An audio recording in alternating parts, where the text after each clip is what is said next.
President Carmody, can I ask you about the significance of this day here in GMIT? Well, Brian, I think it's a very significant day. As you know, we're celebrating our 40th anniversary this year, and the governing body decided that in such an event it would be appropriate to recognise maybe some outstanding individuals who contributed to the society and business and community in the Galway Mayo region and from the Galway Mayo region.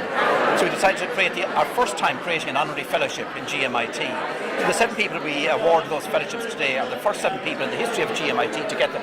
So I think that as a historical event is really important. But GMIT also has a very rich history in terms of contributing to life in the west of Ireland and indeed to the entire country, if not internationally.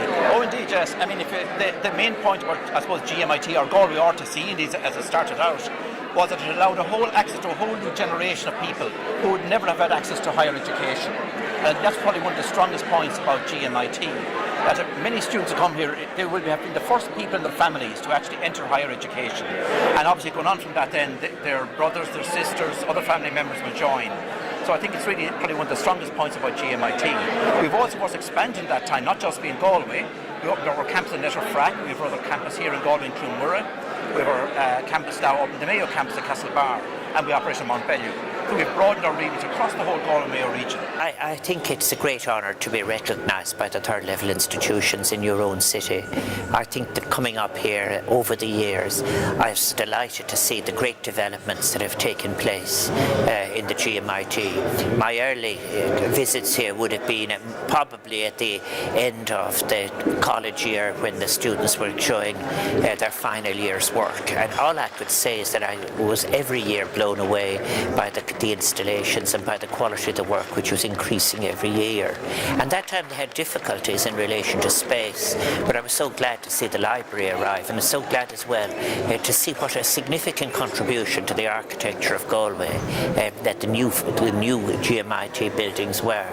But as far as I'm concerned personally, I appreciate the honour that it is. I've close connections with the third level institution in UIG, but always up here as well I have a feeling that it's a place where all sorts of exciting things happened.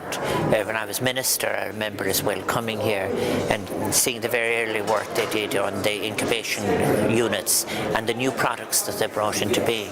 And of course they're quite right to be proud of Philip Treacy. I think that what's fascinating about Philip's work is the way that he drew in his own experience on the interaction of nature, the way he used, for example, light on plants to design some of the greatest creations he's had, and also his experience of farmyard life. I've talked to him about this, and he's somebody I'm admired. He's one of those Irish who went abroad to London and was at the top of the tree in his own area, and he makes a point which is very important, I think, as well, of the connection between, at third level, between, as it were, technology, science, learning, aesthetics, and so on.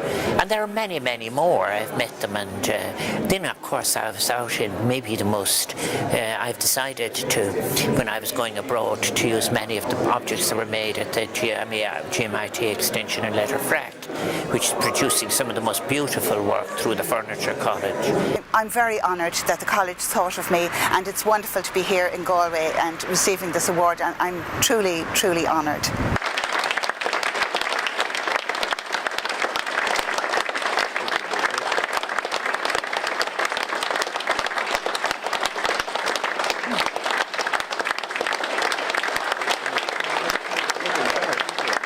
Dr. Bernard Collins, can I ask for your reaction to this honorary award today? Well, it's obviously I'm very pleased and appreciative of it, and as are my family.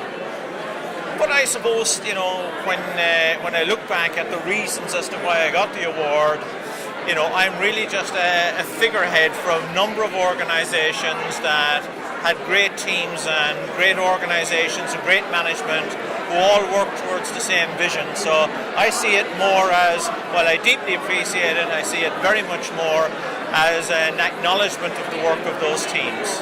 Well, I mean, I couldn't be more honoured to be in the company that I'm in, and I was so impressed by what the other honorees had done with their lives. So I'm in unbelievable company. But I also want to say that what is important for me about this award is that this was my beginning, and this college started my career, and so I will always be grateful for that. And what kind of a contribution do you think GMIT is making to the various disciplines and to the entire community here in the west of Ireland?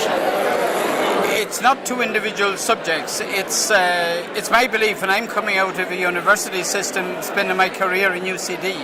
I believe myself that the real growth of the Irish economy from 1990 to 2000, which unfortunately was followed by the cancerous growth of these next 7 years, but the real growth, I would give more credit to the Institutes of Technology, places like GMIT and the various campuses of it, than I would to the universities. I think there were much more in there. And when the history of the economic miracle, if you like, of Ireland, and we shouldn't forget that took place in the 90s in Ireland, it's my belief that the institutes will end up higher up the order than the universities. Look, I'm delighted. I mean, at 36 years of age to get an award like that, I'm quite thrilled, and it's a great honour for my family and for my club and for County Galway and for football in general to be recognised by GMIT. Just delighted. I can't let the occasion go without asking you about Galway football and the future of Galway football, Padraic. Well, look, last Sunday was a poor day for us as regards football and low. But I mean, we've a lot of underage people coming through and 21s and stuff. So we have won a couple of 21 finals, and hopefully, like in years to come, the time will turn again and Galway get back up on top, because we're not going to stay on top all of the time. But look, we'll get back up there again in a couple of years' time, hopefully, and be great for Galway again, hopefully. Well, as the President mentioned, the development of collaboration between the three Western institutes, for example, here in Sligo and Letterkenny, and in conjunction with NUIG, these are focal points for a part of the country which is very dear to me, west of the Shannon, but which in many ways has been neglected, partly because of its lesser population, lower population, and therefore I would be very hopeful these focal points would enrich the wider west of Ireland situation and help to keep the population at home and let the cultural richness of the west be shared by the wider community here and abroad.